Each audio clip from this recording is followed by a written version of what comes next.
पर्दा लाए कर रामानंद बूझनते, दास गरीब कुरंग छवि अधर धार कूदंत, अधर डाक कूदंत, जैसे मर्ग कूद जाकर खड़ाए। कहते हैं आडा पर्दा ला के रामानंद बूझंत।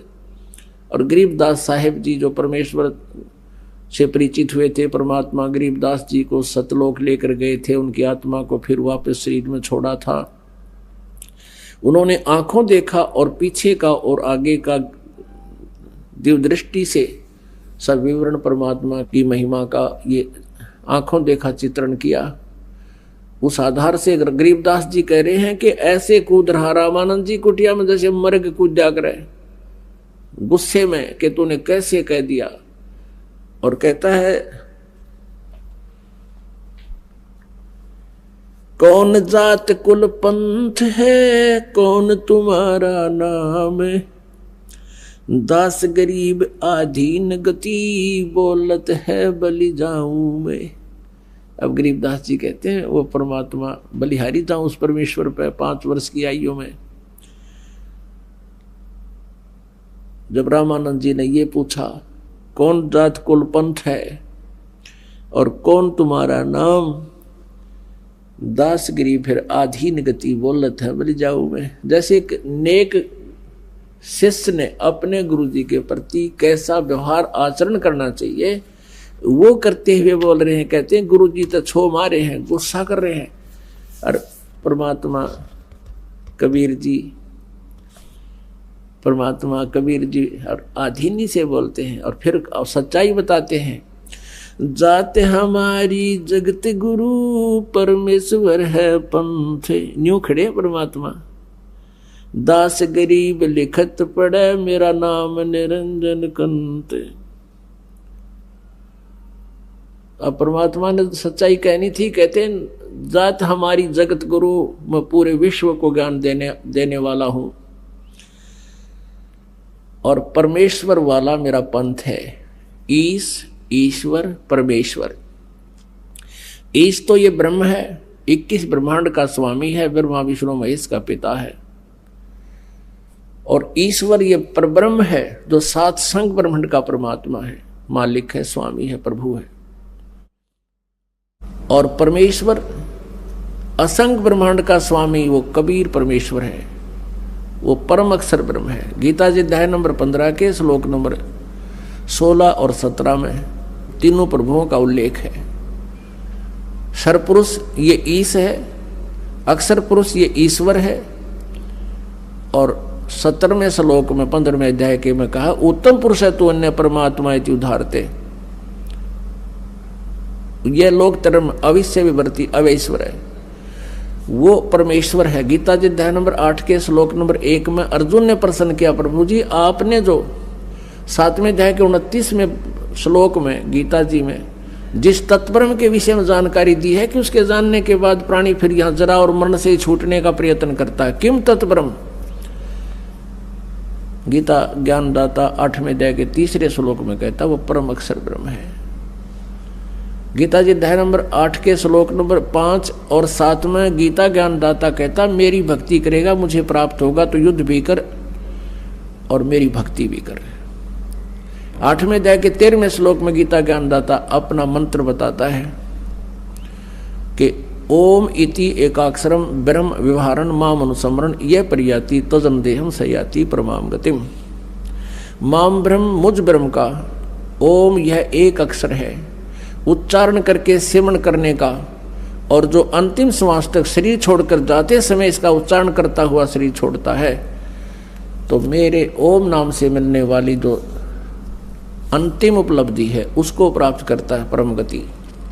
7वें अध्याय के 18वें श्लोक में गीता जी में गीता ज्ञानदाता कहता है ये मेरे वाली गति भी, ये ज्ञानी आत्मा है तो अच्छी, ये भक्ति को में समर्पित है, पर मेरे वाली अनुत्तम श्रेष्ठ गति में ही स्थित हैं, अनुत्तम घटिया गति में स्थित है। अपनी स्थिति को अपनी उपलब्धि को भी घटिया क्यों बता रहा है? क्योंकि चौथे अध्याय के 5वें और 9वें श्लोक में स्पष्ट कर रहा है और दूसरे अध्याय के 12वें श्लोक में गीता ज्ञानदाता कह रहा है कि अर्जुन तेरे और मेरे बहुत जन्म हो चुके, तू नहीं जानता मैं जानता हूं। अर्थात जन्म मृत्यु में दुखी तू भी है मैं भी हूं। इसलिए 18वें अध्याय के 62वें श्लोक में कहा है कि तू सर्वभाव से उस परमेश्वर की शरण में जा, और 66 में भी उसी का संकेत है। और गीता जी अध्याय नंबर 8 के श्लोक नंबर 8, 9, 10 में गीता ज्ञानदाता अपने से अन्य उस परम अक्षर ब्रह्म की भक्ति के लिए कहता है कि उसकी जो साधना करता है उसको प्राप्त हो जाता है। उस भक्ति की गति से, भक्ति के बल से, यानी जो साधना वो संत देगा, तत्वदर्शी संत, जो 4 अध्याय के 34वें श्लोक में जिस संत के विषय में कहा है, और 15वें अध्याय के 1 से 4 में उस तत्वदर्शी संत की पहचान और परमात्मा, पूर्ण परमात्मा के पाने का विधान बताया है। उसकी भक्ति जो करेगा तो उसको प्राप्त होगा। 17वें अध्याय गीता जी के मंत्र 23 में कहा कि उस परमात्मा के पाने की, परम अक्षर ब्रह्म को पाने का, उस परमेश्वर को पाने का ओम तत्सदिति निर्देश ब्रह्म त्रिविध समर्था है।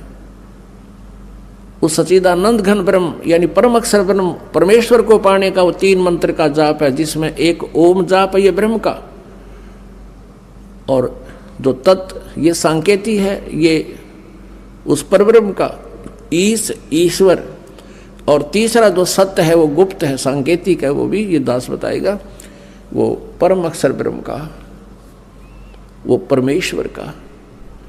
इन 3 मंत्रों के जाप से परमात्मा प्राप्ति होगी। उसकी विधि अलग है, उसकी क्रियाएं अलग है, उनका कैसे कैसे फिर इसका आगे विवरण अलग से बताया जाएगा, इतना समय नहीं।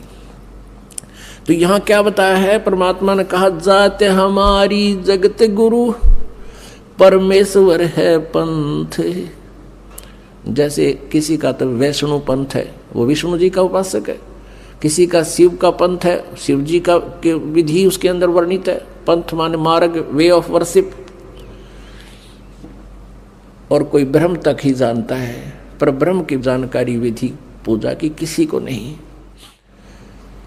परमेश्वर कबीर जी कहते हैं सोहम शब्द हम जग में लाए, सार शब्द हमने गुप्त छिपाया। और वो अब प्रगट करवाया है परमात्मा ने इस दास के माध्यम से। अब उन तीनों के जाप से ही लाभ होगा। अभी तक 2 मंत्र देते रहे परमात्मा अपनी पुण्यात्माओं को, तो 5 मंत्र देते थे। जो विशेष आत्माएं थी, जो विशेष खास भक्ति में लीन हो जाते थे, उनको दूसरा मंत्र दे देते थे। कुछ एक को ऐसा है जिनको उन्होंने 3 मंत्र भी दिए हैं, लेकिन उनको कसम दिला दी थी, सौगंध खिला दी थी कि ये सार नाम कहीं जिक्र नहीं करोगे। इन 2 मंत्रों का जाप कबीर जी की वाणी या परमात्मा प्राप्त उन संतों की वाणी में स्पष्ट लिखा हुआ है, लेकिन सार नाम को गुप्त रखा हुआ है। तो कहने का भाव यह है कि क्या बताते हैं कि हमारा जो पंथ है, वे ऑफ वर्शिप है, वो ब्रह्म की भी नहीं, इसकी नहीं, ईश्वर की नहीं। हम परमेश्वर, उस परम अक्षर ब्रह्म के पाने का मार्ग बताने आया हूं, वो मेरा पंथ है।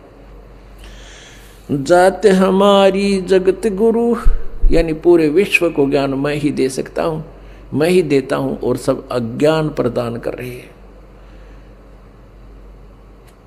और फिर क्या बता दिया कि दास गरीब लिखत पढ़े, मेरा नाम निरंजन कंतो, मैं भगवान हूं, निरंजन हूं। एक तो इस काल को भी निरंजन कहते हैं, क्योंकि यहां तो ये प्रसिद्ध है, उस मालिक को तो प्रोक्ष है, उसका किसी को जानकारी नहीं थी, तो ब्रह्म भी ये प्रसिद्ध हो गया। वैसे ज्योति निरंजन है ये, और वास्तव में निरंजन का अर्थ होता है निर्लेप परमात्मा, माया रहित। माया रहित भगवान ही हो सकता है, इसलिए निरंजन का सीधा अर्थ प्रभु से है। प्रभु कहता मैं भगवान हूं, परमात्मा ने कहा। अब या रामानंद जी का गला नहीं उतरा बात तक, यो बालक करने का मैं भगवान हूं, उसने जान लिया सचमुच सिर फिरा है। रे बालक सुन दुर्बुद्धि, घटमट तन आकारे, दास गरीब दर्द लगा हो, बोले सिरजनहारे।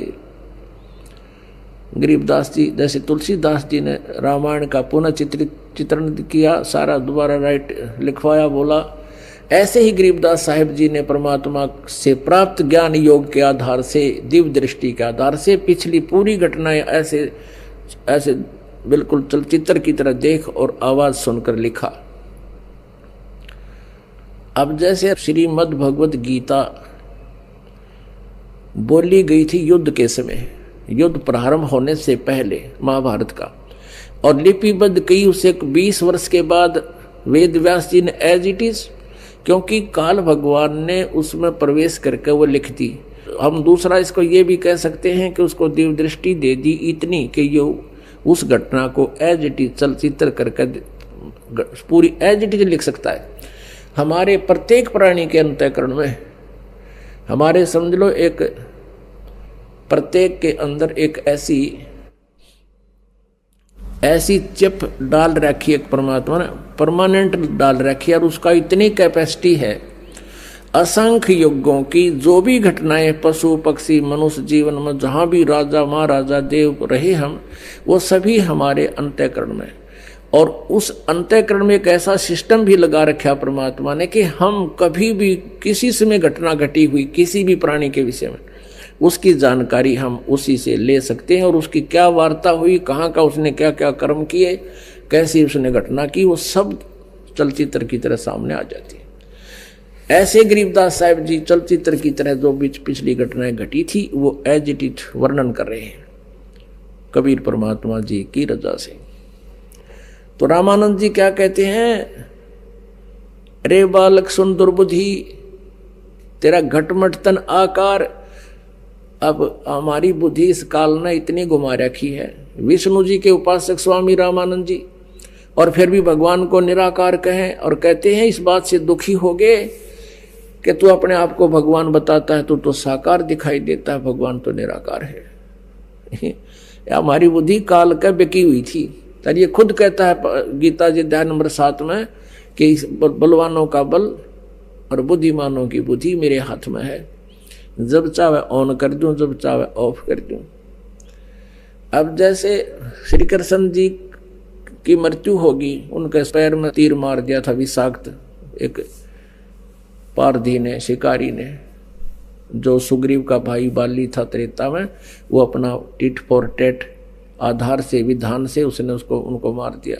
उसके बाद फिर कृष्ण की जितने भी वहाँ यादव की पत्नियां थी, यादव आपस में लड़का मर गए थे, सारे खत्म हो गए थे दुर्वासा के श्राप से। और अर्जुन उन सभी औरतों को कृष्ण जी के आदेश अनुसार सभी औरतों को दिल्ली ला रहा था। रास्ते में भीलों ने अर्जुन को पीटा, सब औरतों के गहने छीन लिए, कुछ गोपियों को भी लेकर साथ चले गए। अर्जुन के पास वही गांडीव धनुष था जिसके द्वारा उसने महाभारत में तूफान मचा रखा था, और उसके हाथ काम नहीं कर रहे थे, तो वो तीर उठा नहीं उस पर वो बाण। अर्जुन बाद में रो रहा है कि मेरे साथ छल किया कृष्ण ने, युद्ध में तो मुझे पावर दे दी, मैंने लाखों लोग मार दिए, पाप इकट्ठे कर लिए, आज वही अर्जुन और वही ये धनुष आज मेरे से चल नहीं रहा, कांप रहा खड़ा खड़ा। तो ये श्री कृष्ण छल कपट नहीं करते थे, ये काल करवा रहा है। और परमात्मा कहते हैं ये श्री कृष्ण छल नहीं करता, ये काल कर रहा है। ये खुद कह रहा है कि बलवानों का बल और बुद्धिमानों की बुद्धि मेरे हाथ में है। अब सबकी बुद्धि बंद कर रखी काल ने, सब निराकार बतावें, और कोई विष्णु जी ने पूजा, कोई शंकर जी ने पूजा, फिर भी भगवान निराकार। ये कैसा सिद्धांत हमने एक्सेप्ट कर रखा था। अब इसी आधार से रामानंद जी कहते हैं, रे बालक सुन दुर्बुद्धि, ए दुर्बुद्धि बच्चा, तेरा शरीर दिखाई दे, तू क्या अपने आप को भगवान है। दास गरीब दर्द लगा हो बोले सिरजनहार। रामानंद जी का दुख हुआ जब भगवान ने अपने आप को भगवान कह दिया, और कैसी आप शब्द कहे। और फिर परमात्मा एक अच्छे शिष्य की भूमिका निभाते हुए हमें एग्जाम्पल दे रहे हैं, उदाहरण देना चाहते हैं। रामानंद जी गालियां दे रहे हैं और वो ऐसे खड़े हैं। रामानंद जी क्या कह रहे, तुम मोमन के पालवा, तेरा जुल्हे के घर बासे, दास गरीब अज्ञान गति एता दृढ़ विश्वास। क्या कहता है कि तू अपने को भगवान कहो है अर्थ एक जुलाहे के टुकड़ा पर पलन लाग रहा है और अपने आप ने भगवान कहे तू, यानी इससे घटिया और के बात कहेगा कि तू उसके टुकड़ों पर पल रहा है और अपने आप को भगवान कर, इतनी मतलब दुखी होकर इतने अपशब्द बोल रहा हूं। आगे क्या बोला, तर्क तलु से बोलते रामानंद सुर ज्ञाने। कहते ये तो इन अच्छे महापुरुषों के वचन हैं। कैसे बोल रहा है वो, कौन, रामानंद जी। तर्क तलु से बोलते रामानंद सुर ज्ञाने, दास गरीब कुजात है आखिर नीच निदान। देख कहां तक अब शब्द बोल दिए कि आखिर में यो कुजात है। कुजात माने इसका माँ का बेरा ना बाप का, कह रही कुजात जिसकी जाति से का पूरा पता ना हो, और आखिर नीच निदान कहते तो बिल्कुल नीच है, इसीलिए तो अपने आप को भगवान कह रहा है।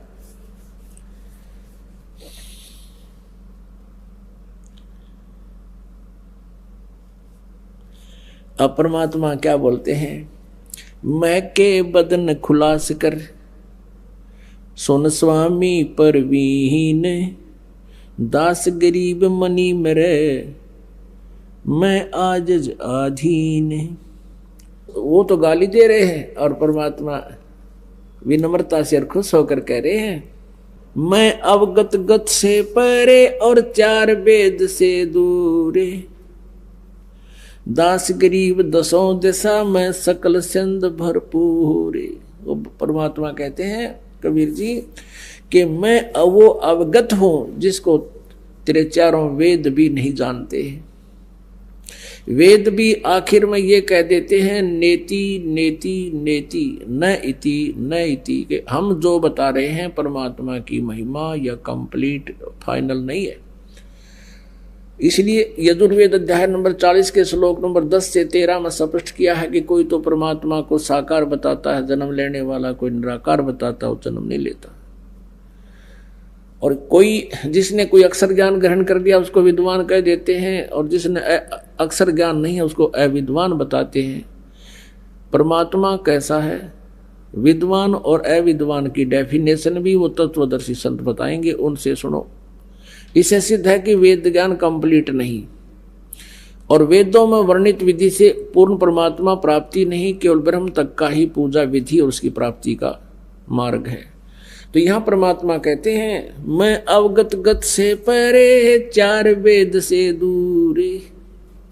चार वेदों में लिखी जो महिमा वो तो है तो मेरी, लेकिन उसको पा नहीं सकता मैं मुझे नहीं पाया जा सकता। इस कारण से इन चारों वेदों में वर्णित विधि से मैं दूर हूं, तुम्हारे से दूर इसलिए हूं। और कहते दसों दिशा भरपूर, सकल सब दिशाओं में मेरी ही प्रभुता है। जात पात मेरे नहीं, परमात्मा कहते जाति पाति हम नहीं मानते हैं। और बस्ती है बिन थाम, हमारी जो सतलोक है उसका कोई आधार नहीं, वो अपने आप हमारी वचन से रुके हुआ है। दास गरीब अनिन गति तन मेरा बिन चाम, मेरा शरीर तुम्हारे जैसा चाम का बना हुआ नहीं है। शरीर है शुक्रम कायम ऐसा नाविरम, स्वयंभू परिभू परमात्मा कबीर मनीषी। यजुर्वेद अध्याय नंबर 40 के मंत्र 8 में कबीर मनीषी सप्रियागात शुक्रम अकायम अवर्णम अच्छिद्रम, कबीर मनीषी परिभू स्वयंभू, वो स्वयंभू परमात्मा है जिसका कोई जनक ना हो। तो यहां वही कह रहे हैं कि जात पात मेरे नहीं, बस्ती है बिन थाम, दास गरीब अनन गति तन मेरा बिन चाम। ए स्वामी सृष्टा में ये सृष्टि मेरे तीरे, परमात्मा कहते हैं ए स्वामी जी, गुरु शिष्य की भूमिका को भी मेंटेन कायम रखने के लिए कि गुरु के प्रति शिष्य की कैसी भाषा हो, कैसा विनम्रता हो, और सच्चाई भी बता रहे हैं। ए स्वामी सृष्टा में, सृष्टा मीन सृजनहार, सबका सारी सृष्टि के बनाने वाला मैं ही हूं। और सृष्टि मेरे तीरे, ये सब ब्रह्मांड मेरे ही आधार हैं, मेरे वचन से चल रहे हैं, रुके हुए बने हुए। ए स्वामी सृष्टा में सृष्टि हमरा तीरे, दास गरीब अधर वसु हूं, अवगत सत्य कबीर। मैं ऊपर रहता हूं, अधर ऊपर। ओए होए। और यही हमारे चारों वेद बताते हैं। ऋग्वेद मंडल नंबर 9 सूक्त नंबर 86 मंत्र नंबर 26-27 में स्पष्ट किया है कि कबीर परमात्मा वो सतलोक से गति करके अपने तीसरे मुक्ति धाम में रहता है, सतलोक में, और वहां से चलकर गति करके आता, अपनी अच्छी आत्मा को मिलता है, और वो हमारे सब संकटों को का मर्दन करता है, और अपने रूप को हल्का करके, अपने रूप को हल्के तेज पुंज का बना करके यहाँ भक्तों को मिलता है करके, और वो ऊपर रहता है। और वो भगवान खुद कह रहे हैं कि ए स्वामी सृष्टा में ये सृष्टि हमरा तीरे, दास गरीब अधर ऊपर बसू, अवगत सत्य कबीरे। ऊपर रहता हूं और मैं सारी सृष्टि का रचने वाला हूं।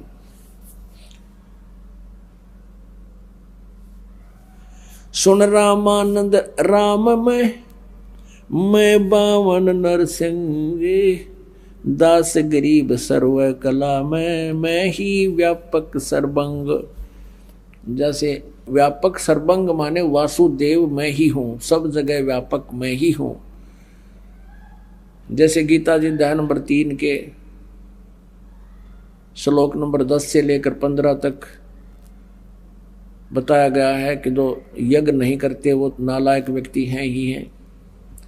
यज्ञ करो, धार्मिक अनुष्ठान करो, लेकिन पूर्ण परमात्मा परम अक्षर ब्रह्म, उस सर्वगतम ब्रह्म को पूज्य मानकर, इष्ट मानकर पूजा करो। उससे ये सभी भक्ति रूपी आपकी व्यवस्था सुचारू होगी। तो वो परमात्मा ही यज्ञों में प्रतिष्ठित है, वो सर्वगतम ब्रह्म। तो कहते हैं वो मैं ही हूं जो सभी यज्ञों में पूज्य हूं। मैं रोवत हूं सृष्टि को, ये सृष्टि रोवे मोहे, गरीब दास हमरे वियोग को, समझ न सकता कोई। मैं रोवत हूं सृष्टि को, ये सृष्टि रोवत मोहे, गरीब दास इस वियोग को, बूझे और न कोई। मैं ही बूझूं मैं ही कहूं, हम ही किया वियोगे, दास गरीब गलतान हम, शब्द हमारा बोगे। चारों युगन में हम फिरे, मैं आऊं मैं जाऊं, गरीब दास गुरु भेद से लखो हमारी ठाव। कहते हैं कि सतगुरु से, पूर्ण संत से मेरा स्थान को समझो जहां मैं रहता हूं। जेता अंजन आंजिए, चश्मों में चमकनते, गरीब दास हरि भक्ति बिन, माल बाल जो जनते। अपनात्मा, क्योंकि सत्संग के माध्यम से इतना विस्तार होता है, क्योंकि ये ज्ञान इतना अज्ञान बना रखा था, इसको समझाने सुलझाने में बहुत समय लगता है। 2 घंटे ऐसे जाते हैं जैसे 2 मिनट हुई हो, और प्रकरण जो का त्यों ही रह जाता है। क्योंकि अज्ञान आधार से हम इतने परिपूर्ण हो चुके हैं, उस ज्ञान को हटा करके फिर ज्ञान प्रवेश किया जाता है। जैसे पहले किसी ने गलत पेंट कर रखा है नकली, उसको उतारने के लिए रेगमार लगाना पड़ता है, वह मेहनत एक्स्ट्रा और होगी, और उसके बाद फिर पेंट किया जाता है। अगर उस पहले वाले पेंट को अच्छी तरह नहीं उतारा जाए तो फिर ओरिजिनल पेंट उस पर रुका नहीं। इसलिए ये उदाहरण, ये ज्ञान बार बार रह रहकर बताया जाता है, तब ये हमारा परमात्मा ज्ञान आपके ऊपर ठहरेगा।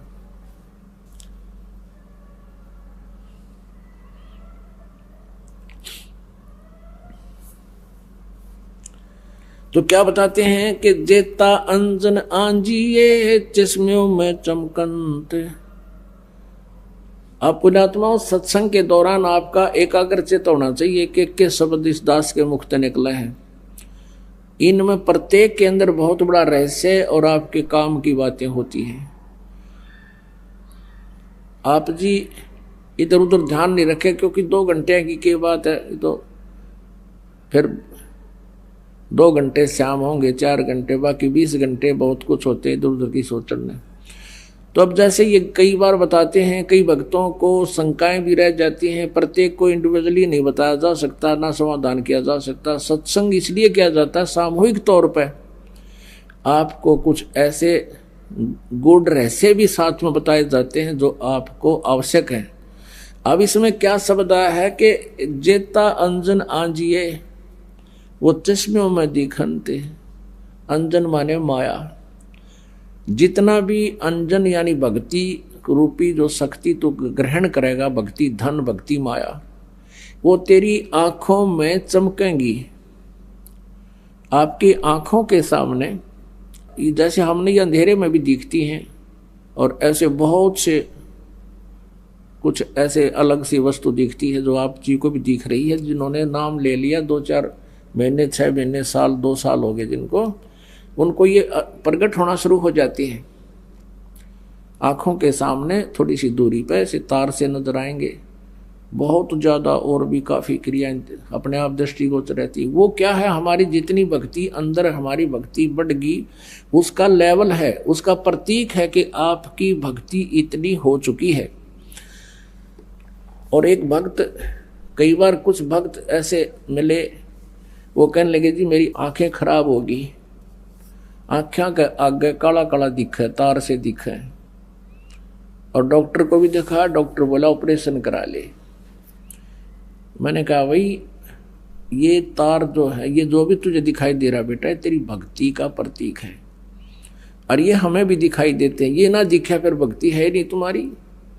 ये देखने से नहीं अपने आप दिखेंगी, ऐसे आप ध्यान से देखोगे। आपको कई बार ऐसा लगा जैसे कोई मक्खी आ गई, खाना खाते समय भी ऐसे लग रहा है मक्खी या मच्छर आ गया, लेकिन वो हमारे परमात्मा अंदर से जो भक्ति का आगे प्रतीक, वो रिफ्लेक्शन बाहर आ रहा है। और ये सूक्ष्म शरीर ऐसा ही होता है, और ये भक्ति का प्रतीक भी उस नूर से ही हमारा ये लेवल बता रहा है। तो इस प्रकार चिंतित नहीं होना। बहुत से ऐसे भक्त हैं, एक कहने लगा जी मैं तो घर से बाहर नहीं निकलूं, देखूं जब मैनू दिखन लग जाए, मैंने डर गया कदे भूत हो। पुण्यात्माओं, पहले इस दास को बचपन से ही ये थोड़ा सा दिखाई देता था, ये पूर्व जन्म की जो कोई संस्कार डिपॉजिट रह रहा था ना, तो खोजिए पता नहीं कहाँ कहाँ देवता बन कर, राजा बन कर, और वो थोड़ा सा दिखाई देता था। ज्यादा से ज्यादा 1 इंच की लंबाई होगी, एक ही था वो, यानी इतनी ही शेष कमाई बची थी इस कलयुग में। वो पूर्व जन्म की डिपॉजिट भक्ति की पुण्य कमाई थी। और ये दास ये सोचा करता मेरी आंखें कुछ कमजोर हैं, इसलिए ये कुछ दृष्टि दोष है। जब उपदेश लिया, नाम लिया, 5-6 महीने के बाद देखा तो ये तो और गणा बढ़ गया। 1 साल के बाद तो विघ्न हो गया, और ज्यादा बढ़ गया। मैंने सोचा बड़ी बात दिक्कत आई। तो गुरुजी उसमें वृद्ध बहुत थे, 104-5 वर्ष की आयु हो चुकी थी हमारे पूज्य गुरुदेव जी की। उनसे ज़्यादा समाधान नहीं करा पाया करते, क्योंकि और भी बहुत भगत थे। हमारा नंबर भी देर से आता था, कभी आता कभी नहीं आता था। तो एक दिन दाव लग गया, और दास ने यही प्रकरण उनसे कहा कि गुरुदेव ऐसे ऐसे, पहले तो ये छोटा सा था, अब ये बहुत बढ़ गया, लगता आंखें और वीक हो जाएंगी। तब वो हंसे, कहने लगे बेटा ये तो तेरी भक्ति बढ़ गई, और यही तो प्रतीक है। आज तक मेरे को किसी ने नहीं बताया कि मेरे साथ ऐसा है जो आज आपने आकर बताई है। इसे से दया भक्ति ना करते बाकी के। और ऐसा ही था उनके पास, कोई माया मांगना होता, कोई बेटे मांगना आया करता, कोई कार कोई ठीक, और वहाँ भी नाम ले लेते, और फिर माता ही घंटी बजाते, विष्णु देवी पर भी जाते, वो सारे थारा ये समझ माई होता, कर्म बिगाड़ रहे थे, ठीक करना उन्हें कुछ दिखा था, और क्या दिखना था। अब रामानंद जी ने सोचा भाई यो छोटा सा बच्चा बात करे इसी काटेगी, कि मेरी छाती में लगे हैं, ये आत्मा में ठेस पहुंच रही है, बहुत कॉन्फिडेंस से बोल रहा है। परमात्मा कहते हैं गोता लाऊं स्वर्ग में मैं जा बैठूं पाताले। कबीर साहब कहते हैं, गरीबदास जी उसको बता रहे हैं, गरीबदास ढूंढता फिरूं हूं हीरे माणिक लाल।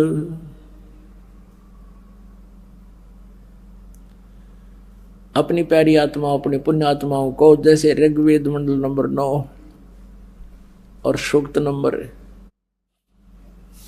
86 मंत्र 26-27, ऋग्वेद मंडल नंबर 9 सूक्त 82 मंत्र 1, 2, 3, ऋग्वेद मंडल नंबर 9 सूक्त 20 मंत्र 2 मंत्र 1 में।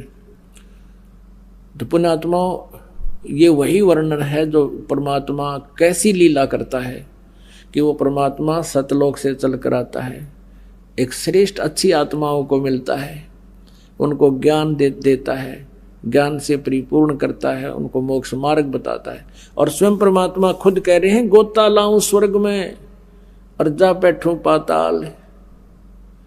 कबीर साहब कहते हैं मैं ढूंढता फिरूं अपने हीरे मोती लाल। आप जैसे पहले तो सतयुग त्रेता द्वापर में परमात्मा ने अधिक प्रयत्न इसलिए नहीं किया क्योंकि सभी सुखी थे, सभी की समाधियां लगा करती थी, स्वस्थ शरीर थे, क्योंकि पुण्य जब तक चलते हैं प्राणी के तब तक ये यहाँ का नकली सुख महसूस करता रहता है। और जिसको बताना चाहते थे वो सुनना नहीं चाहते थे, सभी कहते थे हमें मौज हो रही है, हमें किसी और भगवान की आवश्यकता नहीं, हमारी तो कृष्ण जी ने या विष्णु जी ने हमारी मौज कर रखी है।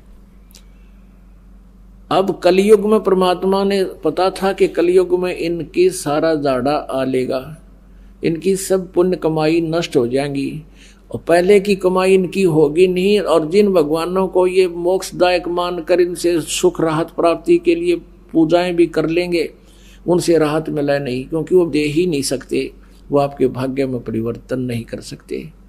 तब परमात्मा ने कहा था कलयुग में फिर मैं पहचान में आ जाऊंगा इनके, क्योंकि इनके पिछले पुण्य होंगे नहीं, बिरानवाटी सबकी हो जाएगी। आज कोई परिवार खाली नहीं जिसमें कष्ट ना हो, और 1% को शेष बचा हुआ है, उस पर ना जाने कल के बिजली गिर जाए।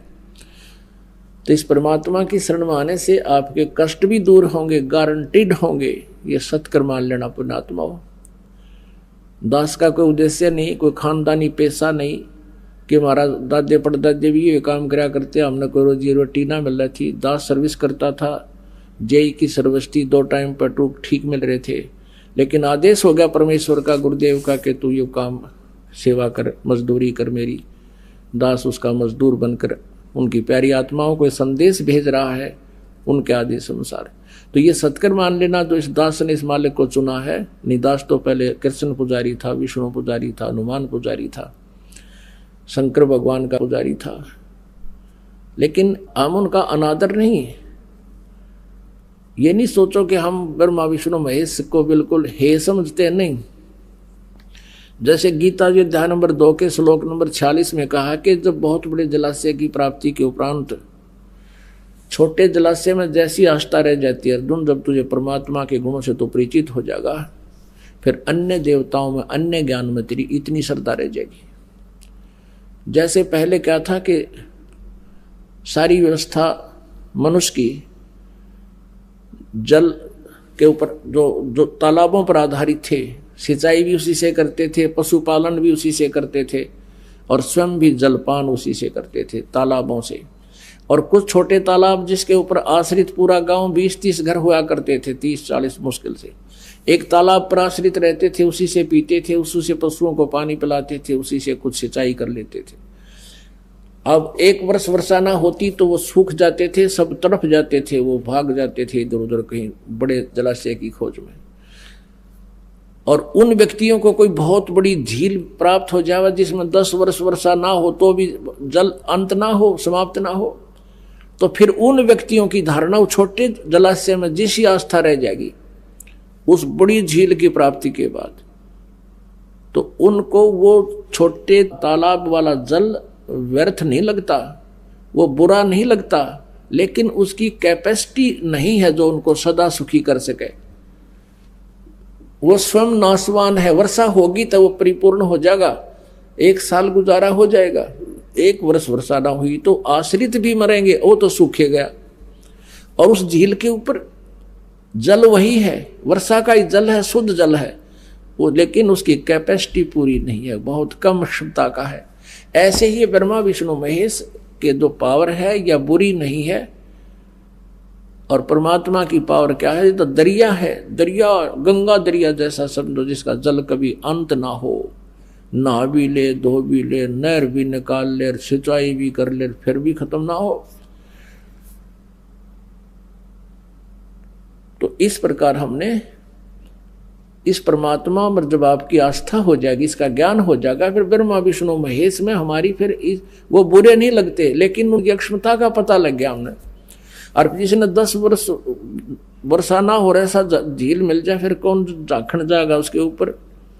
अंडरस्टूड है कि जो कार्य ब्रह्मा विष्णु महेश जी नहीं कर सकते, और कर सकते थे तो कितना कर सकते थे, और वो हमें उससे सारा ही मिल रहा है, तो वहां कौन जाओगा, फिर वहीं बस जाएंगे उसके पास जा करके। तो ऐसा परमात्मा हमें बताना चाहते हैं। तो कहने का भाव ये है कि वो इस प्रकार इस दास ने इस परमात्मा को खूब पहचाना, और लगभग सन 1994 से आज 2011 आ गया है, 17 वर्ष के करीब हो गए हैं।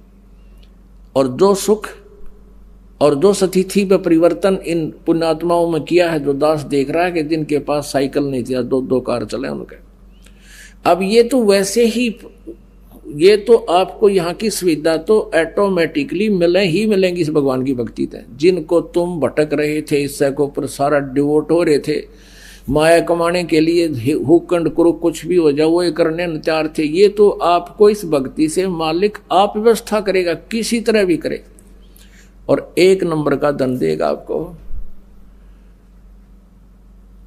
कैसे देगा कि पहले इस दास ने जब उपदेश लिया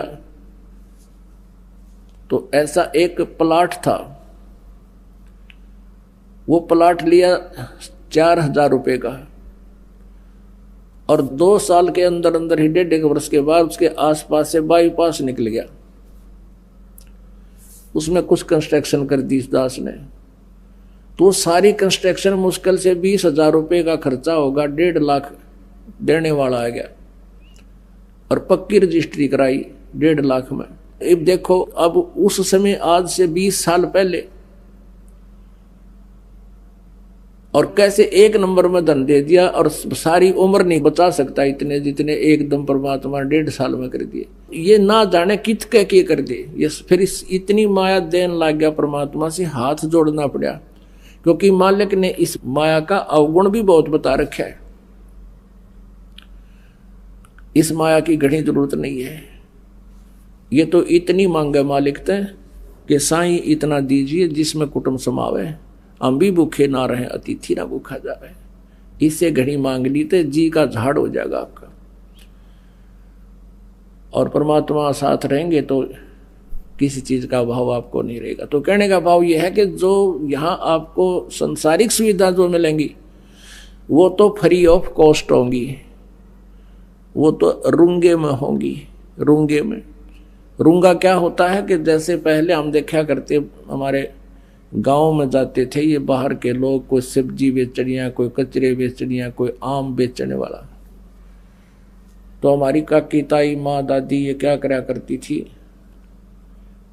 वो सौदा कर लेती थी, गेहूं डाला करते हैं, और वो गेहूं जैसे एक तराजू के पलड़े में गेहूं डाल दिए तो कैसे देगा कि 2 बार, यानी उस गेहूं के बदले में 2 बार मैं इतने इतने आम तोल के दूंगा।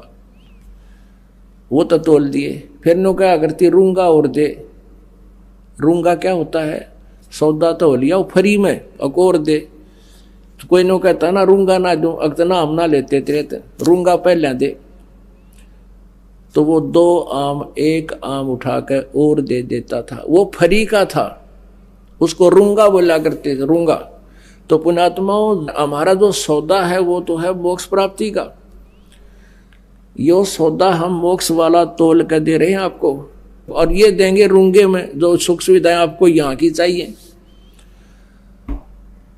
वो रूंगा में परमात्मा। जैसे आपने गेहूं बीज दिया, जिससे क्या होता है कि मेरे बालक भूखे ना मरे, मेरा परिवार अन्न प्राप्त करे, लेकिन उसके साथ साथ भूस तो अपने आप होगा ही होगा। वो भूस तो हो, वो तूड़ा तो बनेगा। तो पुण्यात्माओं, ये वो भक्ति है जिसमें ये माया रूपी भूस तो आपको प्राप्त होगा ही होगा, और साथ में जीवन और बचेगा, वो गेहूं मिलेंगे, यानी मोक्ष मिलेगा। अब रामानंद जी ने सोचा, भाई यो बालक तो घनी बड़ी बड़ी बात करे है, और पता नहीं, चलो इससे कुछ रहस्य जानेंगे। कहने लगा, बच्चा तू चुप रह थोड़ी देर। पर्दे के अंदर से बोल रहा है स्वामी जी कि तू चुप रह, बाहर बैठ जा, मैं थोड़ी देर अपनी पूजा करता हूं। मैंने आज अपना नित्य नियम नहीं किया है। उनका नित्य नियम ये था कि वो वैसे कर्मकांड तो करता था, लेकिन मानसिक करता था। कर्मकांड कैसे होते हैं? जैसे भगवान विष्णु की मूर्ति कोई पत्थर पीतल या जैसी भी श्रद्धा से वो बनवा लेते हैं, उनको सुबह उठकर भगवान के सब कपड़े उतार कर स्नान कराते हैं, स्वच्छ जल से नहलाते हैं मूर्ति को, और स्वच्छ कपड़े ताजे पहना देते हैं, नीचे से धोती बांध देते हैं और कपड़ा कुर्ता पहना देते हैं और मुकुट रखते हैं, और साथ में एक कंठी एक मनके की, तुलसी के एक मनके की एक कंठी भी गले में डालते हैं और तिलक लगाते हैं भगवान के। एक वैष्णव परंपरा की जो सारी क्रिया उसमें करते हैं।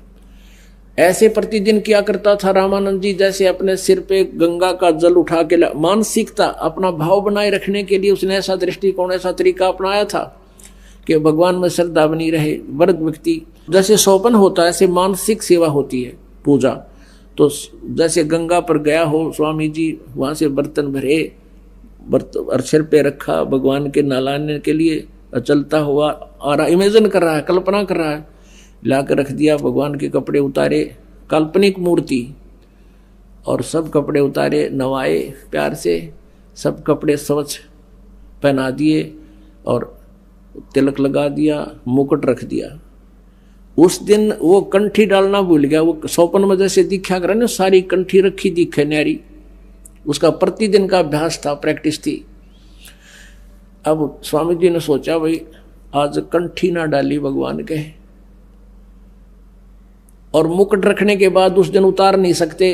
मुकुट उतार दिया तो पूंजा खंडित, अगले दिन ही उतरेगा वो स्नान के समय ही, और कंठी ना डाली तो पूजा अधूरी, वो भी खंडित, कोई लाभ नहीं। रामानंद जी बहुत दुखी हो गए। उन्होंने कोशिश की माला को उठाकर मुकुट के अंदर से डाल के गले में पहुंचाऊं, लेकिन मुकुट में वह फंस गई, आगे नहीं आई। अब रामानंद जी अपने आप को कोस रहा है कि आज मेरा कौन सा पाप उदय हो गया भगवान, पूरे जीवन में आज मुझे भूल लगी है, मुझ पापी का कौन सा पाप उदय हो गया। बहुत दुखी हो रहे थे। अब भगत की भक्ति में जरा सी भी बाधा होती है, उसकी ये दशा हो जाती है, जो भक्ति उसकी सुचारू चल पड़ती है, एक दिन का भी नागा उसको खटकता है। बहुत दुखी हो रहा है। परमात्मा बाहर खड़े हैं 5 वर्ष की आयु में, कबीर देव जी, कबीर साहब, वो परम अक्षर ब्रह्म अंतर्यामी, आगे पर्दा लगा हुआ है, मानसिक पूजा कर रहा है, सब कल्पनाएं कर रहा है, और परमात्मा बाहर से कहते हैं, स्वामी घुंडी खोल के, और तब माला गल डार। कहा कि स्वामी जी इसकी गांठ खोल लो, और गांठ खोल के गले में डाल के गांठ लगा दो, मुकुट उतारना नहीं पड़ेगा। ओए होए होए, एकदम स्वामी जी ने सोचा भी बाहर कोई साकार वस्तु नहीं, पर्दा मन ला रखा, और बाहर खड़ा ये बालक बतावे ये तो भगवान है, परमात्मा है जिसकी मुझे खोज थी। स्वामी गुंडी खोलकर फिर माला गल डारे, गरीबदास इस मेरी भक्ति को हो केवल जान सके करतार। रामानंद जी ने सोच लिया, मेरी इस पूजा में जो उलझन में मैं था, भगवान ही जान सके, दूसरा समझ नहीं सकता, ये परमात्मा आए हैं। अपन आत्माओं कहते हैं डोडी पर्दा दूर कर, वो बगा दिया, फेंक दिया वो पर्दा बिठाकर, लीना कंठ लगा, छाती के गले का लगा लिया परमात्मा को। 104 साल के वृद्ध ने, ब्राह्मण ने एक शूद्र के बच्चे को, सारा ब्राह्मण समाज विद्वान था वहां पर, हजारों की संख्या में श्रोता दर्शक, और वो आए इस उद्देश्य थे कि रामानंद जी पीटेगा, धमकावेगा, न्यू कहेगा मैंने नाम नहीं दिया, मैं शूद्रों से नफरत करता हूं। वो कर ही रहा था, पर्दा ला रहा, और वही सारा ब्राह्मण समाज खड़ा, और स्वामी जी ने, उस ब्राह्मण ने शूद्र दानक को जुलाहे को सीने से लगा लिया।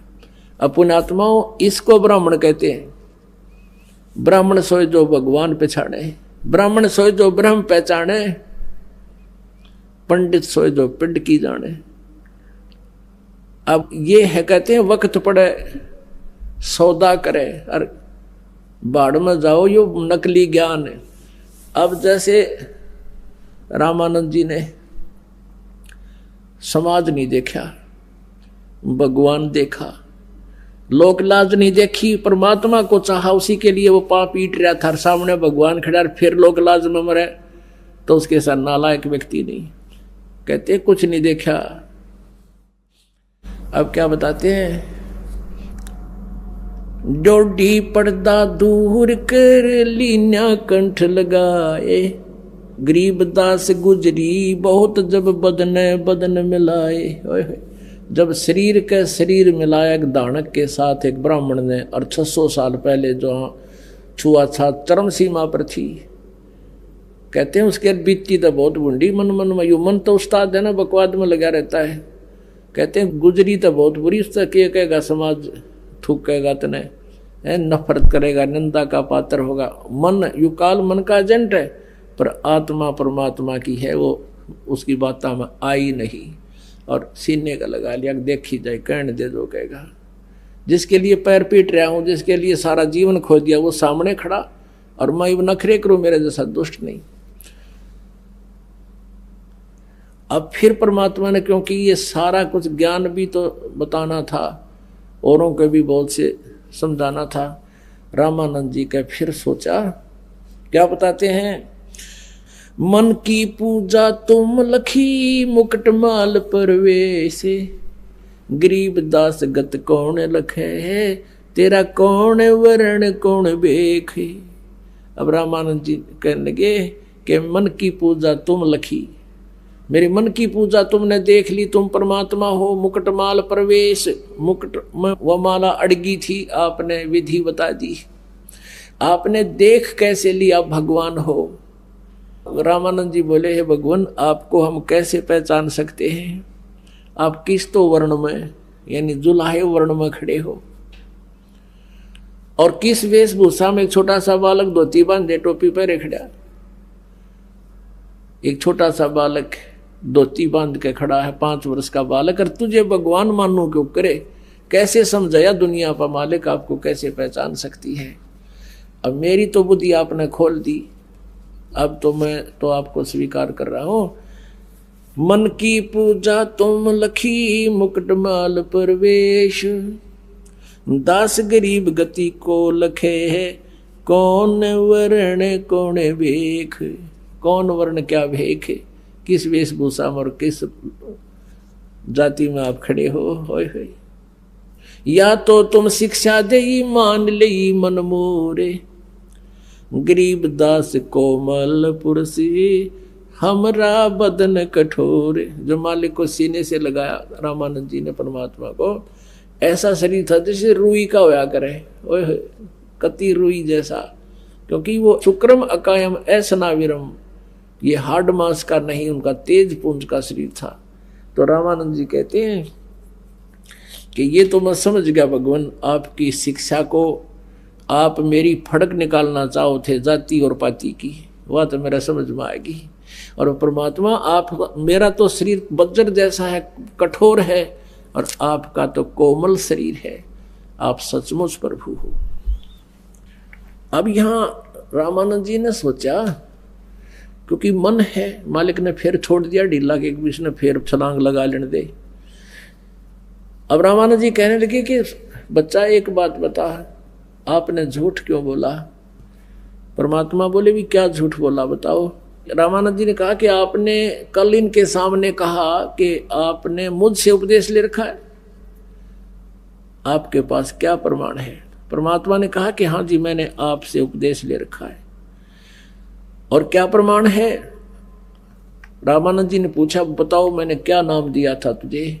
आपको याद होगा मैं गंगा घाट में पैड़ियों पर लेटा हुआ था, आप गए थे स्वामी जी, आपकी खड़ाऊ मेरे सिर में लगी थी, मैं रो रहा था। आपने कहा बेटा राम राम बोलो, राम राम बोलो, राम के नाम से सुख होता है। और आपने मुझे चेला बना लिया, मैं आपका चेला बन गया। तो रामानंद जी ने कहा भी वो तो एक छोटा सा बालक था, आप क्योंकि 2.5 साल के बच्चे का और 5 वर्ष के बच्चे का डबल डिफरेंस होता है शरीर में। रामानंद जी कहने लगे वो इतनी उम्र का बच्चा तो नहीं था, अभी की तो बात है 10 दिन पहले की। हाँ जी। तो परमात्मा ने कहा एक वहां एक सेवक की खाट थी, चारपाई, कुटिया से बाहर। परमात्मा ने दूसरा रूप धारण किया, एक 2.5 वर्ष के बच्चे का उस चारपाई पर लेट गए और 5 वर्ष के बच्चे के रूप में सामने खड़े। परमेश्वर ने कहा कि देखो स्वामी जी ऐसा था मैं। अब स्वामी जी ने 6 बार तो न्यून देखा, 6 बार न्यून देखा, आंखें मसले और फिर देखा। इतने में वहां से वो बच्चे वाला शरीर उठा और 5 वर्ष के बच्चे वाले शरीर में समा गया। अब फिर भी यू काल बहुत टेढ़ा है। रामानंद जी ने पूछा भाई पूरी क्लियरेंस करूंगा। कहने लगा बच्चा मैं राम नाम तो नहीं देता, मैं तो कोई और मंत्र देता हूं। परमात्मा ने कहा आप ओम भगवते वासुदेव मंत्र देते हो। कहा ये देता हूं, पर तुझे कैसे पता लगा? अब ये तो कहने की जरूरत नहीं रही। परमात्मा ने कहा कि ये स्वामी सृष्टा में सृष्टि अमृति।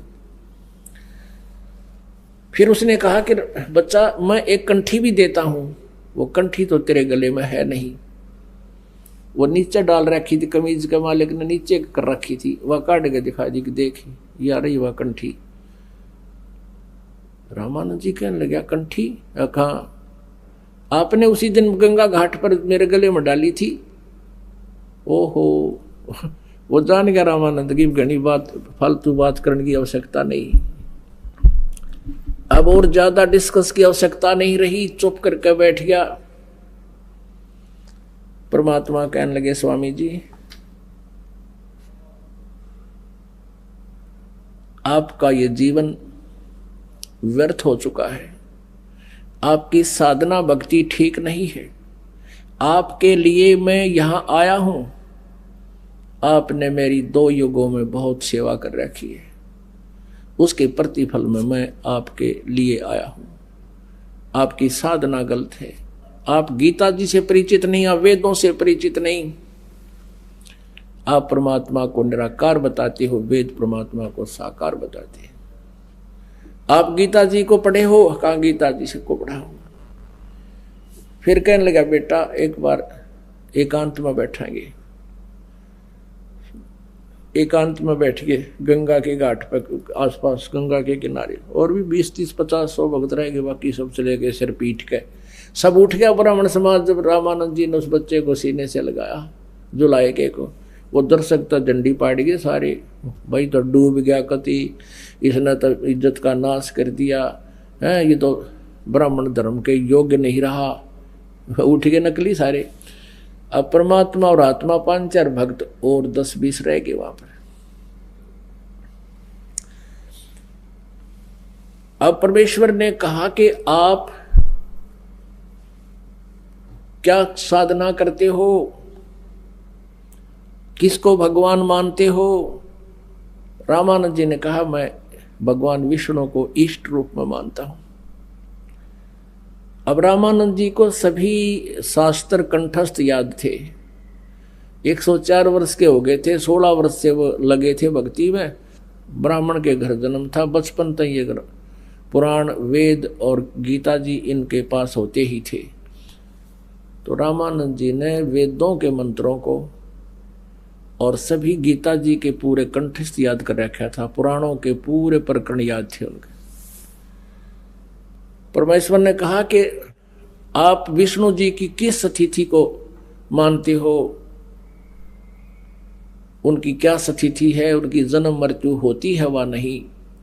स्वामी जी ने कहा कि नहीं, वो तो अजर व अमर है, वो सर्वेश्वर हैं, वही ब्रह्मा विष्णु महेश के रूप धारण करके वो स्वयं ही स्थिति संहार सृष्टि करते हैं। परमेश्वर ने कहा कि श्रीमद् देवी भागवत 3 स्कंद में भगवान विष्णु स्वयं कह रहे हैं, दुर्गा की स्तुति कर रहे हैं 123 पृष्ठ पर, वर्तमान में 123 पृष्ठ पर, और गीता प्रेस गोरखपुर से प्रकाशित में वर्णन है। भगवान विष्णु खुद कहते हैं, तुम शुद्ध स्वरूपा हो, ये सारा संसार तुमसे उद्भासित हो रहा है। मैं ब्रह्मा और शंकर हम आपसे ही विद्यमान हैं, और हमारा तो जन्म और मृत्यु होता है, हमारा तो आविर्भाव और तिरोभाव, जन्म और मृत्यु हुआ करता है। हम अविनाशी नहीं हैं। और शंकर भगवान ने भी यही कहा कि जो ब्रह्मा जी आपके पुत्र हैं दुर्गा, तो मैं भी आपका बेटा हूं। यानी तीनों के तीनों दुर्गा से उत्पन्न हुए हैं। आप कहते हो इनका कोई माता पिता नहीं। अब स्वामी जी को तो याद थी पुराण, 1 मिनट में समझ गया कि बच्चा लिखा तो ऐसा ही है। कहता मैं ध्यान लगाता हूँ रामानंद जी के, फिर वो इनकी अचल बचल सा ज्ञान था। जब यहाँ फेल हो गया ना, बोला मैं समाधि लगाता हूँ, अभ्यास योग अभ्यास करता हूँ, समाधि दशा में भगवान को देखता हूँ। क्या देखते हो? प्रकाश देखता हूँ। भगवान कैसा है कि निराकार है, वो दिखता थोड़ा ही है। भगवान का प्रकाश देखा जा सकता। लग गया परमात्मा बोले, भले आदमी, कोई ये कहे सूर्य का प्रकाश देखा जाता, सूर्य निराकार है क्या? ये वचन ठीक है? सूर्य बिना प्रकाश किसका देखोगे? चुप हुआ। एक तरफ तो विष्णु जी की मूर्ति बनाए बैठे हो आप, भगवान विष्णु साकार है, वो तो देवता, और फिर भगवान को निराकार मानते हो, तो विष्णु जी क्या है तुम्हारे? इनकी क्या स्थिति है? अब ये पुराना रंग 104 साल का के सज्जे उतरे हैं। परमात्मा ने कहा आप भगवान विष्णु जी की पूजा करके कहाँ जाओगे? कि स्वर्ग जाऊंगा, विष्णु जी के लोक में जाऊंगा, वहाँ बहुत सुंदर स्वर्ग बना हुआ है, वहाँ ठाठ से रहूंगा, वहाँ मुझे सुंदर शरीर मिलेगा, वहाँ देवताओं जैसा शरीर मिलेगा, वहाँ सब सुविधाएं हैं, ठाठम ठाठ है। परमेश्वर कबीर जी ने पूछा कि तुम कितने दिन रहोगे उस स्वर्ग के अंदर? आप विद्वान पुरुष थे, पता था। स्वामी जी कहने लगे रामानंद जी कि जब तक मेरे पुण्य रहेंगे। पुण्य क्षीण होने के बाद कहाँ जाओगे स्वामी जी? अकना पता कौन सी योनि में जाएंगे। फिर के सुख टट्टू सुख हो आयु है, वहां जाकर 10 वर्ष 20 वर्ष मलाई खा के अपने पुनों की फिर या गधे बनोगे आकर के। ये काहे की साधना है?